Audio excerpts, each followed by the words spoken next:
Hello students, welcome back to my channel.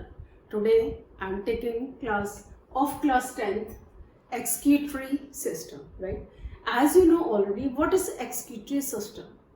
The removal of metabolic waste from our body. The removal of metabolic waste from our body, that is called the excretion. In our body, so many the biological process involved in this.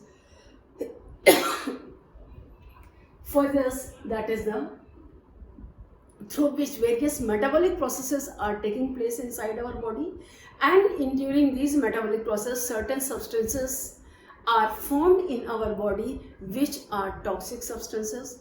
So many waste materials are there which are present in our body, and these waste materials are supposed to be removed. So that is what the removal of the metabolic waste. When we ask about the removal of the metabolic waste, then there comes first of all, when glucose is oxidized, carbon dioxide is given out. This carbon dioxide we give out during the process of respiration, and water is used in various metabolic activities. Besides us, there are certain nitrogenous substances are there.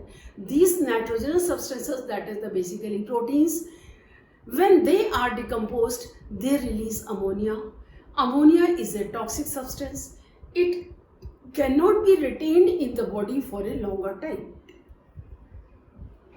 So what our liver does? Liver changes this ammonia soon into urea, uric acid. When urea combined with the carbon dioxide forms the uric acid. So this is the main nitrogenous excretory product which is given out by our kidney.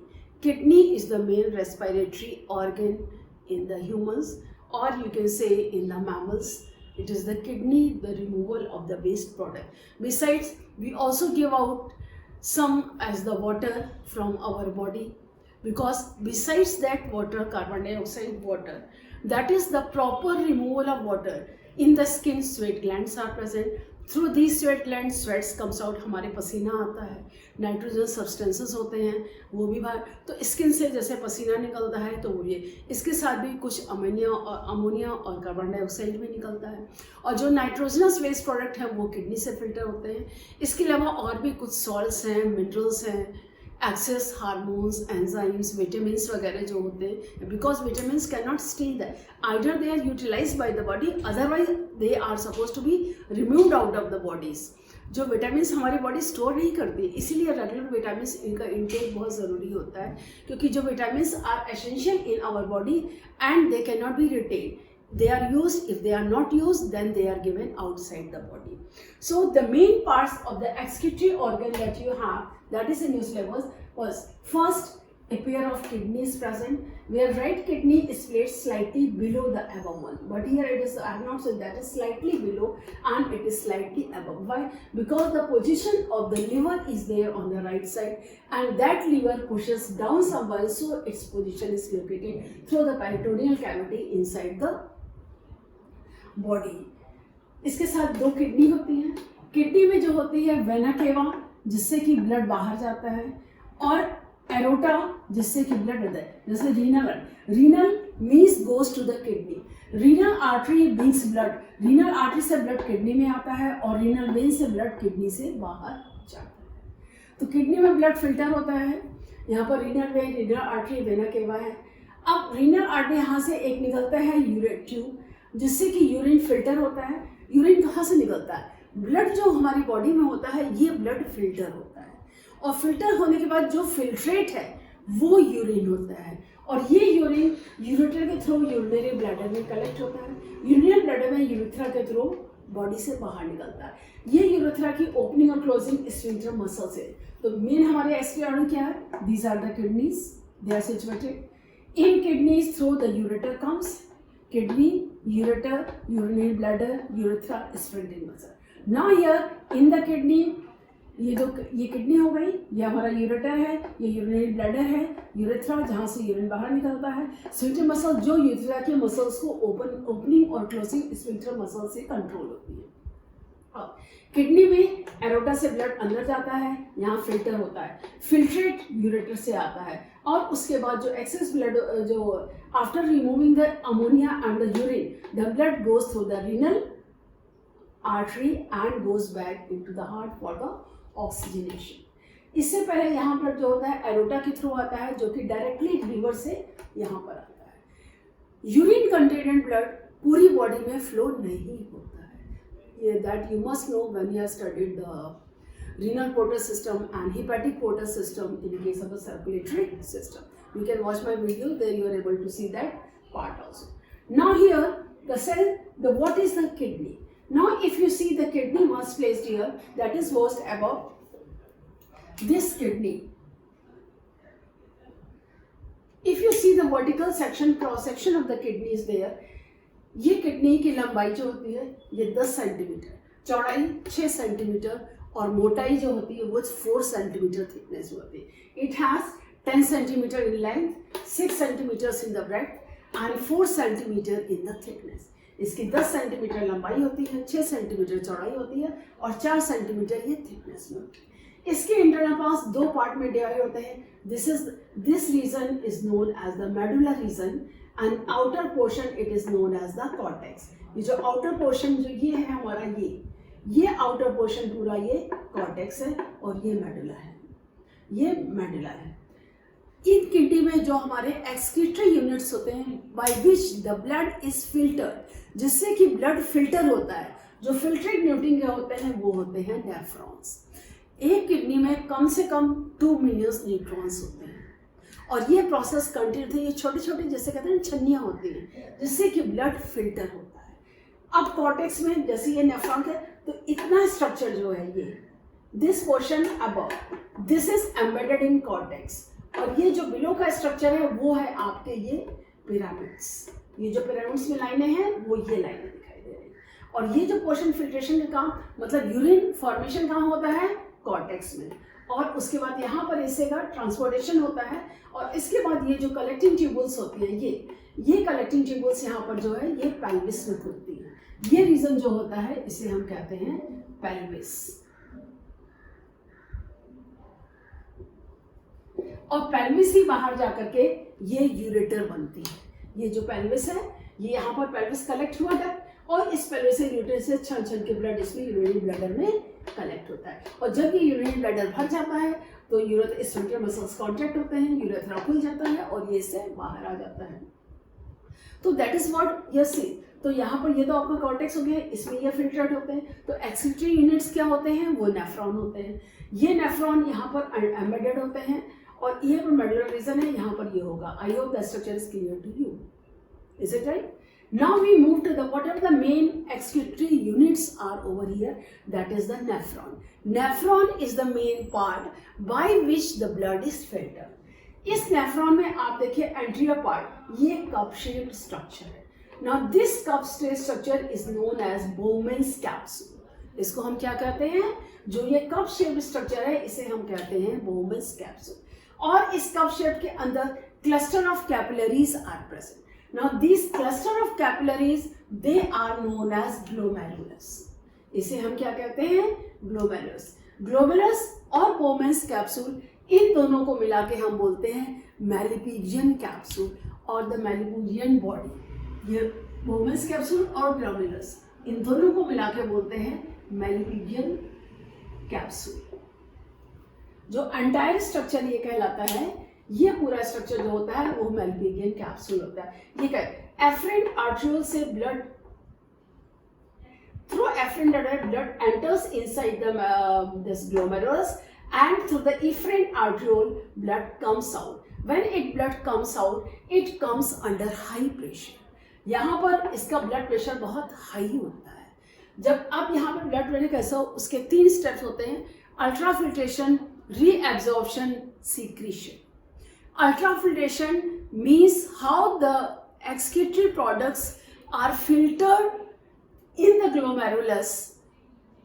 The process is called ultrafiltration. In this process of the ultrafiltration, blood flows under the high pressure. It is very high pressure so that एक बार filtrate होने में एक दिन में 16 litre करीब ये filter करता है, और 16 लीटर में बाकी ये इसके थ्रू रीएब्जॉर्ब होता है, और यूरिन उससे सिर्फ 1 से 1.5 लीटर के बीच में ही निकलता है। बाकी से चूंकि ये अल्ट्राफिल्ट्रेशन प्रेशर बहुत हाई होता है, हाई प्रेशर होने की वजह से यहाँ से फिल्ट्रेट होता है, तो ये जो फिल्ट्रेट यहाँ से फिल्ट्रेट कलेक्ट होगा इसमें, इसे हम कहते हैं glomerular filtrate. That is what called the glomerular filtrate. Now इस ग्लोमेरुलेट फिल्ट्रेट जो यहाँ पर फिल्टर हुआ, अब फिल्टर होने के बाद this glomerular filtrate it contains proteins, carbohydrates, actually जो बैलेंस जो इसमें ये प्रोटीन्स भी होते हैं, मिनरल्स भी होते हैं, एंजाइम्स भी होते हैं, ग्लूकोज भी होता है। तो जो भी हमारी बॉडी को चीज़ें चाहिए होती हैं, प्रोटीन्स है, ग्लूकोज है, some minerals that are required by the body, जो हमारी बॉडी को चाहिए, तो उसको हम बाहर फिल्टर तो नहीं कर सकते हैं। Plus excess of the water is also there. It also maintains the ionic balance in the body also, जो आयोनिक बैलेंस, जो फ्लूइड बैलेंस को भी कंट्रोल करता है। तो जो जितना हाई प्रेशर से फिल्टर होता है, तो हाई फिल्टर होने के बाद ये PCT प्रॉक्सिमल कलेक्टिंग ट्यूब्यूल, यानी कि जो ग्लोमेरुलर बोमेंस कैप्सूल के बिल्कुल पास में होती है। ये जो कप शेप स्ट्रक्चर है ये है बोमेंस कैप्सूल, और जो कैपिलरीज है ये है ग्लोमेरुलस, और ग्लोमेरुलस और बोमेंस कैप्सूल को मिला के कहते हैं मेलिफिगियन कैप्सूल, और मेलिफिगियन बॉडी भी बोलते हैं इसको। अब उसके बाद जो इसके पास में जो मुड़ा वो पार्ट होता है, इसे कहते हैं प्रॉक्सिमल कलेक्टिंग ट्यूब्यूल। अब ये प्रॉक्सिमल कलेक्टिंग ट्यूब्यूल नीचे जाकर एक यू शेप का स्ट्रक्चर बनाती है। This U-shaped structure, this is called loop of Henle. इसे हम loop of Henle कहते हैं। Now इस loop of Henle का फिर ये converted water होती है, इसे हम कहते हैं distal connecting tubule। distal यानी proximal यानी कि उसके पास में, distal करके ये भी जो है उसके पास इतना पास नहीं होती है, लेकिन उसके पास ये, तो distal collecting tubule, और ये distal tubule main collecting tubule में खुलती है। और इस collecting tubule में जो ये जैसे ये कलेक्टिंग ट्यूब्यूल है, तो यहाँ पर बहुत सारे नेफ्रॉन्स खुलते हैं, ये जो आपके हैं, तो ये अलग अलग नेफ्रॉन, जैसे का ना कि 2 मिलियन न्यूट्रॉन्स एक किडनी में होते हैं, तो अलग अलग न्यूट्रॉन से फिल्ट्रेट जो है ये कलेक्टिंग ट्यूब्यूल में कलेक्ट होता है, और यहाँ से कलेक्ट होने के बाद ये पेल्विस में आता है। नाउ सी, जब हाई बैलेंस होते हैं, यहाँ से फिल्ट्रेट हुआ, इसमें आपके प्रोटीन्स भी हैं, कार्ब्स भी हैं, और ये आपके मिनरल्स भी होते हैं। तो जब यहाँ से ये कैपिलरी निकलती है, तो यहाँ से इनके बीच में ये एक क्लस्टर नोड जो ब्लैक मैंने ड्रॉ किया है, it forms a network of the capillaries. इस नेटवर्क ऑफ कैपिलरी से, जैसे आप देखिए ये कैपिलरी ये ज्वाइन किया तो सेल्स चलिए, तो यहाँ से होता है, ये तो अल्ट्राफिल्ट्रेशन हो गया। अब इसके बाद इन कैपिलरीज के थ्रू जो होता है वो process that is called reabsorption. री यानी दोबारा, एब्जॉर्प्शन यानी एब्जॉर्ब करना। तो जो हमें चाहिए होगा carbs, glucose, minerals, vitamins, enzymes, जो भी चीज़ बॉडी के यूज़ की होगी, that is going to be reabsorbed by these capillaries. अब जैसे जैसे ये इसमें आगे बढ़ता है, वैसे ही वैसे इसका वाटर का कंसंट्रेशन कम होता जाता है। दोस्त आने के बाद यानी कि 10-12 लीटर का करीब जो होता है, 12 से 13 लीटर ये रीएब्जॉर्ब होते हैं वाटर के साथ। क्योंकि अगर बहुत ज़्यादा फिल्टर होगा तो क्या होगा, ब्लड में वाटर का कंसंट्रेशन कम हो जाएगा, सेल्स कोलैप्स हो जाएंगे। तो ब्लड में प्रॉपर वाटर कंसंट्रेशन भी, क्योंकि blood 90% is water, isn't it? तो अगर उसको बैलेंस भी बनाना है, ये उतना ही एब्जॉर्ब करेगा जिससे कि ब्लड का बैलेंस प्रॉपर बना रहे। और उस प्रॉपर, क्योंकि मेन फंक्शन जो होता है रेगुलेशन फ्लूइड, यानी कि जो फ्लूइड होते हैं, बॉडी फ्लूइड्स भी है सेल्स के, क्योंकि ये सब सेल्स में एम्बेडेड है। They were embedded over here in the cell and they are all made up of the cells. Circular muscles होती हैं, इसमें एम्बेडेड होती हैं। ये सारी मसल्स कौन सी होंगी, इनवॉलेंट्री होंगी, वॉलेंट्री। ये जितने भी आपके ऑर्गन्स होते हैं ये सारे इनवॉलेंट्री मसल्स के बने होते हैं, आपको पता हो ना। They are all made up of involuntary, जो कि soft organs of the body हैं, वो सारे इनवॉलेंट्री इन फंक्शन, वो हमारे कंट्रोल में नहीं होते हैं। They are involuntary in function. So यहाँ पर रीएब्जॉर्प्शन होता है, जो कि हमारी बॉडी जाती है यहाँ से लेके यहाँ तक। साथ में ये आयोनिक बैलेंस को कंट्रोल करता है। इसके साथ साथ ये जो एक्सेस हमारा जो नाइट्रोजनस वेस्ट है उसको बॉडी से एलिमिनेट करेगा, और removal of the and other harmful substances होते हैं जो नाइट्रोजन वेस्ट होते हैं, रिमूवल ऑफ अदर सब्सटेंसेस, जैसे कि हमारे की ये जो नाइट्रोजन वेस्ट जैसे आपके सोडियम पोटेशियम आयंस हैं, हार्मोन्स हैं, एंजाइम्स हैं, इन सबको भी होता है। और इसके बाद जो लास्ट में ये करता है, ये आयनिक बैलेंस को भी मेंटेन करता है। It also maintains the ionic balance of the blood and the body fluid tissues. It is also govern. अब ये सब रीअब्सॉर्ब होने के बाद whatever the left out that comes under the secretion. तो इसके 3 प्रोसेस होते हैं आपको। फर्स्ट है ultra filtration,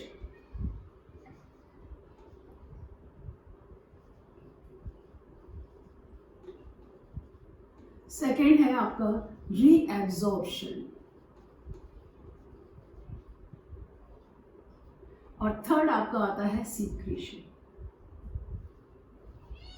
Secretion means the urine is formed and this urine is given outward in the collecting tubule, and from this collecting tubule, इस collecting tubule से ये pelvis में collect होता है और pelvis से ureter के through ये body से बाहर निकलता है। I hope everything is clear to you. Any doubt anywhere you can ask me in the comment box. Again we will meet in the next video. Thank you.